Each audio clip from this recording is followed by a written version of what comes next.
into discussions with the Iranians. That's the good news. The bad news is that we have not reached an agreement, and I think that's bad news for Iran much more than it's bad news for the United States of America. So we go back to the United States having not come to an agreement. We've made very clear what our red lines are, what things we're willing to accommodate them on, and what things we're not willing to accommodate them on. And we've made that as clear as we possibly could, and they have chosen not to accept our terms. आदाब, नमस्कार। The red mic में आपका स्वागत है। मैं हूं सौरभ शुक्ला। आप सब इंतज़ार कर रहे होंगे कि क्या हुआ रात भर। जो वार्ता चल रही है, ईरान, अमेरिका और पाकिस्तान मीडिएट कर रहा है, उसमें क्या हुआ इस्लामाबाद में, तो उसकी तमाम अपडेट्स लेकर के हम हाजिर हैं। पाकिस्तान में ईरान और अमेरिका के बीच शांति को लेकर चल रही बातचीत बेनतीजा रही है। ये 21 घंटे से ज़्यादा तक बात चली। अमेरिका के उपराष्ट्रपति वेंस अब अपनी टीम के साथ अमेरिका के लिए रवाना हो गए हैं। अमेरिका लौटने से पहले वेंस ने एक प्रेस कॉन्फ्रेंस की। इसमें उन्होंने कहा कि समझौता न होना अमेरिका से ज़्यादा ईरान के लिए बुरी खबर है। उन्होंने कहा कि अमेरिका बिना किसी डील के लौट रहा है। वेंस ने कहा कि अमेरिका की शर्तें स्पष्ट थीं, लेकिन ईरान ने उन्हें नहीं माना। किसी भी समझौते के लिए ज़रूरी है कि ईरान ये वादा करे कि वो परमाणु हथियार नहीं बनाएगा। वहीं ईरान ने कहा है कि इस्लामाबाद में अमेरिका के साथ हुई बातचीत बिना किसी समझौते के ख़त्म हो गई है। ईरानी न्यूज़ एजेंसी तस्नीम के मुताबिक अमेरिका की शर्तें ज़रूरत से ज़्यादा सख्त थीं, इस वजह से रास्ता नहीं निकल पाया। तो एक बहुत बड़ी खबर है। अब साफ तौर पर युद्ध होगा। क्या सीज़ फायर की तारीख बढ़ेगी, अभी किसी को नहीं पता है, क्योंकि बैठक में जेडी वांस ने बार बार अमेरिका के राष्ट्रपति डोनाल्ड ट्रंप से बात की और ट्रंप से बातचीत के बीच फिर वो आके बात करते, लेकिन जो जानकारी हमें मिली है वो उसके मुताबिक स्ट्रेट ऑफ हॉर्मुज़ को लेकर के बात नहीं बनी। इसके अलावा जिस तरीके से लबनान पर इजराइल लगातार हमले कर रहा है, फिर अमेरिका ने 2 युद्धपोत भेज दिए, वॉरशिप भेज दिए, वो भी एक बड़ी चीज़ रही है। तो अब युद्ध की तैयारी दोनों तरफ से तेज़ हो गई है। अब आगे क्या होगा अभी नहीं कह सकते हैं, लेकिन जाहिर सी बात है कि ये एक बड़ा झटका है। जो देश कह रहे थे कि शांति हो जाएगी, बातचीत हो जाएगी, अब आगे क्या होगा कोई कुछ नहीं कह सकता है। और वैंस ने कहा कि ईरान के लिए बुरी खबर है, और वैसे ईरान भी कह रहा है कि हम पूरी तरीके से तैयार हैं। आइए आपको बताते हैं कि रात भर क्या हुआ। पहले तो बता दें कि इस बातचीत में कौन कौन शामिल हुआ, ताकि आप लोगों को क्लैरिटी हो जाए। अमेरिका की तरफ से जेडी वांस, जो अमेरिका के उपराष्ट्रपति हैं, वो लीड कर रहे हैं नेगोशिएशन। स्टीव विटकॉफ, जो स्पेशल प्रतिनिधि हैं, जेरेड कुशनर, जो सीनियर एडवाइज़र हैं, और ब्रैड कूपर, सैन्य अधिकारी हैं। ये 4 लोग अमेरिका से इस बातचीत में शामिल हुए हैं। वहीं ईरान से 3 लोग इस बातचीत में शामिल हुए हैं, जिसको लीड कर रहे हैं मोहम्मद बाघेर गालिबाफ, जो वहाँ के पार्लियामेंट के अध्यक्ष हैं। उसके अलावा अब्बास अराक्ची हैं, जो विदेश मंत्री हैं, और मजीद तख्त रवांची हैं, जो उप विदेश मंत्री हैं। तो पहले तो हम आपको बताते हैं कि जो पहला राउंड चला वो 2 घंटों का हुआ, और इन पर्सन यानी एक ही कमरे में बैठ कर के बातचीत हुई, लेकिन लिख करके नोट्स दिए गए। और पाकिस्तान की तरफ से बैठक में शामिल हुए शहबाज शरीफ, जो प्रधानमंत्री हैं, आसिम मुनीर सेना प्रमुख, इशाक डार जो विदेश मंत्री हैं, और आसिम मलिक जो नेशनल सिक्योरिटी एडवाइज़र हैं, वो इस बैठक में शामिल हुए। बैठक की शुरुआत में ही ईरान ने कुछ बातें बिल्कुल साफ कर दी, जिनको हम आपको बताना चाहते हैं। और ईरान ने कहा कि इन बातों पर वो बातचीत नहीं करेगा, वो उसका हक है और उसे वो हक मिलना चाहिए। हम अपने नोट्स खोल देते हैं और आपको बताना शुरू करते हैं।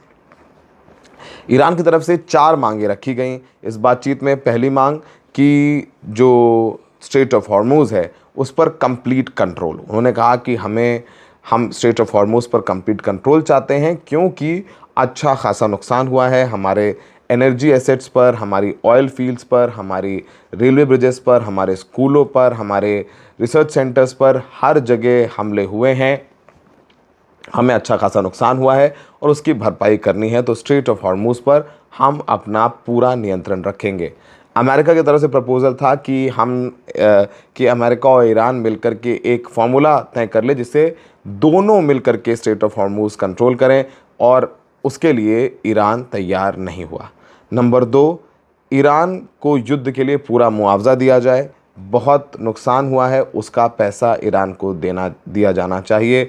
तीसरा, ईरान की जो फ्रीज्ड एसेट्स हैं, जो उसकी फ्रीज़ कर दी थी अमेरिका ने एसेट्स, जो तमाम देशों में, उसे तुरंत डीफ्रीज़ किया जाए, ये भी शर्त रखी। और चौथी शर्त रखी उन्होंने कि जो पूरा क्षेत्र है उसमें लंबे समय तक चलने वाला युद्ध विराम यानी सीज़ फायर, जिसमें लेबनान में भी तुरंत सीज़ फायर करने की बात कही। यहाँ तक कि बैठक में कल इजराइल ने जो लेबनान में एयर स्ट्राइक्स किए हैं उसमें 5 लोगों की मौत हुई है, उसका भी जिक्र बैठक में किया गया और कहा कि आप फ़ोन करिए, आप इजराइल को बोले कि सीज़ फायर करे। ये मांगें साफ तौर पर ईरान की तरफ से रख दी गई और अमेरिका स्ट्रेट ऑफ हॉर्मुज़ पर कंप्लीट कंट्रोल देने को तैयार नहीं हो रहा है। ये जानकारी निकल करके सामने आई है। जहां इजराइल लगातार लेबनान में हमले कर रहा है, वहीं ये बातचीत बेहद नाजुक मोड़ पर कई बार पहुंचती रही। डिनर भी किया गया और उसके बाद फिर बातचीतों का दौर शुरू हुआ। इस बातचीत में पाकिस्तान की तरफ से कोशिश यही थी कि इस पूरी बातचीत में कुछ दिनों के लिए ही सीज़ फायर और बढ़ा दिया जाए कम से कम, क्योंकि 2 हफ्ते का सीज़ फायर हुआ है जिसमें 4 से 5 दिन गुजर गए हैं और 9 दिन बचे हैं। तो पाकिस्तान का ये भी कहना था कि 1 हफ्ते या 10 दिन एक्सटेंड किया जाए ताकि बातचीत करने का और वक्त मिल जाए। तो पूरी कोशिश पाकिस्तान की है कि कुछ ना कुछ इस मीटिंग से निकाल करके ले जाया जाए। अब बात करते हैं कुछ अहम बातों की। जो जानकारी मिली है उसके मुताबिक, जो आपने सुना होगा कि मुंह में राम बगल में छुरी, एक तरफ तो ईरान बातचीत कर रहा है, अमेरिका बातचीत कर रहा है ईरान से, वहीं दूसरी तरफ अमेरिका ने स्ट्रेट ऑफ हॉर्मुज़ में अपने 2 युद्धपोत वॉरशिप भेजे। जो अमेरिका का सेंट्रल यूएस कमांड है उसका बयान आया, वो उस बयान में कहते हैं कि 11 अप्रैल को स्ट्रेट ऑफ हॉर्मुज़ में जो समुद्री बारूदी सुरंगें यानी माइंस जो बिछा रखी हैं उसको हटाने की तैयारी शुरू कर दी। इस दौरान अमेरिकी नौसेना के 2 युद्धपोतों ने वॉरशिप ने ऑपरेशन किया, जिनका नाम यूएसएस फ्रैंक ई पीटरसन और यूएसएस माइकल मर्फी है। और ये दोनों जो है स्ट्रेट ऑफ हॉर्मुज़ से लेकर होकर गुजरे। इनका मकसद ईरान के IRGC द्वारा बिछाई गई माइंस को हटाकर रास्ता सुरक्षित करने का था। सेंटकॉम के कमांडर एडमिरल ब्रैड कूपर ने कहा कि आज हमने एक नया सुरक्षित रास्ता बनाने की प्रक्रिया शुरू की है, अभी बना नहीं है।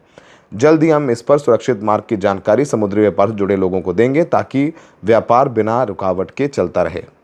स्ट्रेट ऑफ हॉर्मुज़ एक अंतर्राष्ट्रीय समुद्री रास्ता है और वैश्विक व्यापार के लिए बहुत अहम है। आने वाले दिनों में और अमेरिका बल जैसे पानी के अंदर काम करने वाले ड्रोन भी सफाई अभियान में शामिल होंगे। ये तो सेंट्रल कमांड ने बताया, लेकिन जैसे ही ये स्पॉट किए 2 युद्धपोत, ईरान ने तुरंत अमेरिका को ये वार्निंग भेजी कि अगर 30 मिनट के अंदर ये युद्धपोत स्ट्रेट ऑफ हॉर्मुज़ से नहीं निकले तो इन पर मिसाइल मारेगा और इनको मिसाइल मार करके तबाह कर दिया जाएगा।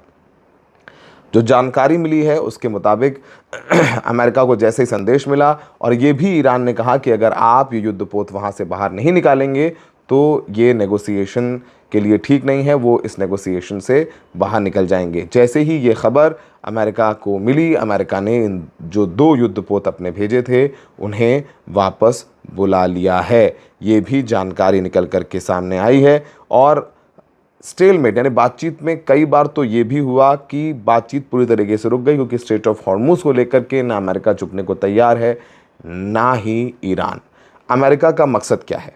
क्योंकि जिस तरीके से ईरान ने स्ट्रेट ऑफ हॉर्मुज़ के ज़रिए पूरे विश्व की अर्थव्यवस्था को उसकी गर्दन से पकड़ लिया, अमेरिका चाहता है कि उस स्ट्रेट ऑफ हॉर्मुज़ से को ईरान से मुक्त कराया जाए। अब वो हमला करके करा नहीं पाए तो वो बातचीत के ज़रिए वो करने की कोशिश कर रहे हैं।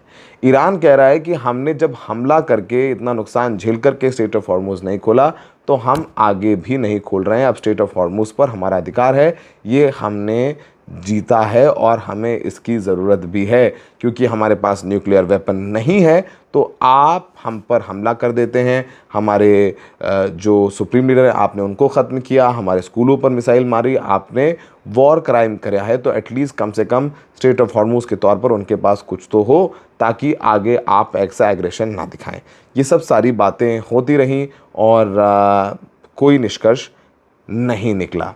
अब तमाम जगह जो हम कोशिश कर रहे थे कि तमाम ईरानी जो सोर्सेज हैं, जो उनकी वेबसाइट्स हैं, चाहे पार्स न्यूज़ है, प्रेस टीवी है, हर जगह जो है ये कोई पुख्ता तौर पर नहीं कह रहा है कि ये जो बातचीत का दौर है वो सफल हुआ या नहीं हुआ।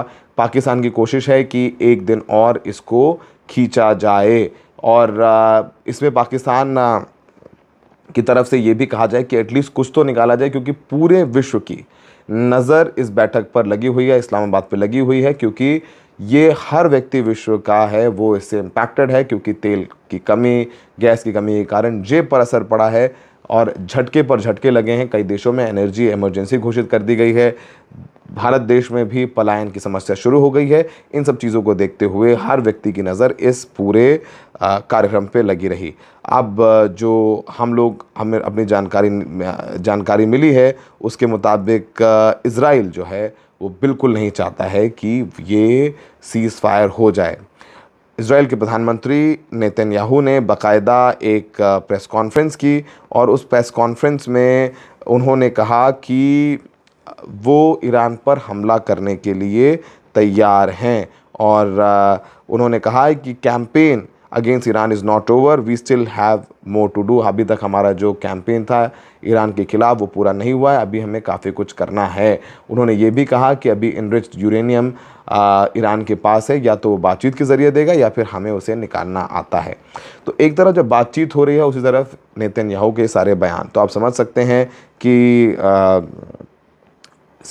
नहीं चाहते हैं इज़राइल और नेतन्याहू की ये सीज़ फायर हो जाए, क्योंकि शाही साहब ने जिस तरीके से आपको रात में बताया है कि अब पूरा का पूरा यूरोप इस वक्त इज़राइल के ख़िलाफ़ है और जो लिबरल जो लॉबी है अमेरिका में वो भी कह रही है कि अब डिफेंसिव पर्पसेस के लिए भी हथियार खरीदने के लिए इज़राइल को पैसे नहीं देने हैं, चाहे वो आयरन डोम क्यों ना हो। डेमोक्रेट्स पहले ही खिलाफ़ हैं, अब रिपब्लिकन्स में भी इस बात को लेकर के काफ़ी विरोध हो रहा है कि इज़राइल को पैसे क्यों देने हैं, क्योंकि वो युद्ध विराम के बाद भी रिहायशी इमारतों में हमला कर रहा है जिसमें छोटे बच्चे शामिल हैं और उनकी मौत हुई है। मरने वालों की संख्या एक दिन में जो स्ट्राइक्स हुई थी, जो परसों हुई थी, उसमें 300 से ज़्यादा है और हर रोज़ इज़राइल जो है लेबनान पर हमले कर रहा है, हिजबुल्लाह को डिसार्म करने की कोशिश है। इस बीच स्पेन के प्रधानमंत्री चाइना पहुँचे और जब चाइना में उनकी विज़िट हुई है ये पूरे विश्व भर के लिए काफ़ी झटका है, क्योंकि यूरोपियन यूनियन अपने आप को नेटो से अलग कर रहा है और अमेरिका के इतर एक नया कोलिशन बनाने की कोशिश की जा रही है, जिसमें जिस तरीके से ट्रंप जब से आए हैं तब से वो बुली करने की कोशिश कर रहे हैं। तो ईरान के इस युद्ध के ज़रिए सारे यूरोपीय देशों ने ये मौके के तौर पर लिया और इंडिपेंडेंट तौर पर वो क्या पार्टनरशिप चाइना के साथ कर सकते हैं, वो क्या पार्टनरशिप गल्फ देशों के साथ कर सकते हैं, उसकी कोशिश की जाने लगी। तो पहले तो ट्रंप को मना करना कि हमारे ज़मीन आसमान को इस्तेमाल नहीं कर सकते ईरान में जो हमला कर रहे हैं, फिर उसके बाद इज़राइल के ख़िलाफ़ लगातार सवाल उठाते रहना, लेबनान में जो हमले हो रहा है उसका विरोध करना और अब स्पेन के प्रधानमंत्री चले गए हैं चाइना, जहां वो चाइना में तमाम दौर की बातचीत करेंगे। लेकिन बैठक से लगातार ये निकल करके आता रहा कि स्ट्रेट ऑफ हॉर्मुज़ को लेकर के बहुत सीरियस डिसएग्रीमेंट हुए हैं। जो सूत्र ये भी बता रहे हैं, जो अल जज़ीरा में हम देख रहे थे कि अल जज़ीरा में जो उनके वहाँ रिपोर्टर्स हैं वो बता रहे हैं और लिख भी रहे हैं कि अमेरिका जो है एक अच्छे संकेत के तौर पर जो ईरानियन एसेट्स हैं उसे डी फ्रीज़ करने की यानी अनफ्रीज़ करने की बात कर रहा है। वो ईरान के लिए एक छोटी सी जीत के तौर पर देखा जा सकता है, लेकिन हम हमेशा लगातार ये कहते रहे हैं जब तक ये लिखित में सिग्नेचर ना हो जाए मत मानिए कि कोई समझौता हुआ है, क्योंकि यहाँ पर इज़राइल है और कभी कभी तो हमें ये भी लगता है कि इस युद्ध विराम के ज़रिए एक दूसरे की ताकत आँख करके वापस तैयारी करके एक युद्ध की तैयारी की जा रही है और ईरान ये बात अच्छी तरीके से जानता है कि कभी भी उस पर हमला हो सकता है, तो वो भी अपने आप को रीग्रुप करके क्या स्ट्रैटेजी है, वो भी उसके पास भी तमाम जानकारी अब मिल गई है, वो भी कर रहा है। और ये काम यूएस और इजराइल भी लगातार करते हुए नज़र आ रहे हैं। और अब बात करते हैं स्ट्रेट ऑफ हॉर्मुज़ की। स्ट्रेट ऑफ हॉर्मुज़ लगभग बंद है, जहां हर रोज़ 130 से 150 तक जहाज़ गुजरते थे। पिछले 24 घंटे में बस कुछ 7 से 8 जहाज़ ही गुजरे हैं, जिसमें सिर्फ एक जहाज़ है जिसमें तेल है। यानी जब ये बातचीत हो रही है तब IRGC ने स्ट्रेट ऑफ हॉर्मुज़ पर अपनी तगड़ी कड़क पकड़ बना करके रखी है, ताकि जब नेगोशिएशंस हो तो वो उसका अपर हैंड हो, जो अब तक हमें समझ में आया है। और ये भी कहा जा रहा है कि ईरान की तरफ से साफ तौर पर कहा जा रहा है कि युद्ध विराम के साथ साथ युद्ध का खात्मा किया जाए। उसे तेल बेचने पर जो सैंक्शंस लगाए हैं उन सैंक्शंस को भी हटाया जाए, ताकि वो अपना तेल बेच सके और अपने नुकसान की भरपाई कर सके। ये भी बात निकल करके सामने आ रही है। पाकिस्तान ने इस बात में काफ़ी कोशिश की है कि किसी भी तरीके से कुछ तो निकाला जाए। ये जो बैठक है वो 47 साल बाद हुई है, आमने सामने बात हुई है। और ईरान लगातार ये कहता रहा कि पहले आप हमला बंद करें लेबनान पर, तब आगे की बातचीत हुई है। बातचीत आज भी जारी रह सकती है। और 47 साल पहले यानी 1979 में ईरान की इस्लामी क्रांति के बाद ये पहली बार था जब दोनों देश के नेता इतने बड़े स्तर पर आमने सामने बैठे। इससे पहले ईरान ने कहा था कि अगर इस्लामाबाद में चल रही बातचीत किसी नतीजे पर नहीं पहुंचती है तो सिर्फ इजराइल को दोष नहीं दिया जा सकता। इजराइल और अमेरिका के फैसले जुड़े हैं, इसलिए वार्ता फेल होने की जिम्मेदारी अमेरिका पर भी होगी। और काफ़ी ट्रंप ने इस बीच चेतावनी जारी की। ट्रंप ने कहा कि पीस डील नहीं हुई तो अमेरिका फिर से हमला करेगा। वेंस ने कहा कि इस्लामाबाद की उन्हें बातचीत से अच्छे नतीजों की उम्मीद है, लेकिन ईरान अमेरिका के साथ चालाकी ना करे। वैसे देखिए, बातचीत के दौरान वो कह रहे हैं ईरान चालाकी ना करे, लेकिन अमेरिका ने अपने 2 युद्धपोत जो है युद्ध शिप्स जो है यहाँ भेज दी। और हमने आपको बताया था कि गालिबाफ किस तरीके से जिन बच्चों की मौत हुई है उनकी तस्वीरें और उनकी चीज़ें लेकर के एक सख्त संदेश देते हुए वहाँ पर पहुँचे हैं। लेकिन बातचीत के दौरान इजरायली प्रधानमंत्री का कहना कि हम हमले करते रहेंगे, ये काफ़ी जो है चिंता वाली बात निकल करके सामने आ रही है। और हर तरफ से रिटन टेक्स्ट हो रहे हैं। और जो लिंक मीडिया है वो कह रहा है कि फ्रोज़न ईरानियन, जो ईरान के एसेट फ्रोज़ है उसे वो अनफ्रोज़ किया जाएगा, उसके लिए भी बातचीत हो रही है। और तेहरान कह रहा है कि हम आगे बातचीत के लिए तैयार हैं और बातचीत के ज़रिए ही वो चीज़ें ठीक कर सकता है। तस्नीम रिपोर्ट कर रहा है कि टेक्स्ट एक्सचेंज, लिखित में बातचीत हो रही है, हमने आपको पहले ही बताया है। वो अब तक उस पर स्ट्रेट ऑफ हॉर्मुज़ को लेकर के कोई सहमति नहीं बन पाई है। और ईरान ऑफिशियल्स कह रहे हैं कि वो अपने जो उनको मिलिट्री गेन हुई है उसको प्रिजर्व करके रखना चाहते हैं। तो हमें लगा कि आपको ये सारे अपडेट्स देने चाहिए, वो हमने दिए। अभी बातचीत के दौर में कोई ये नहीं कह सकता है कि किसकी जीत हुई है, हार हुई है, लेकिन हाँ, इस बात को हम कह सकते हैं, इस बात की तस्दीक कर सकते हैं कि कोई निष्कर्ष नहीं निकला है, क्योंकि अमेरिका की पूरी कोशिश है कि किसी तरीके से स्ट्रेट ऑफ हॉर्मुज़ को कंट्रोल किया जाए।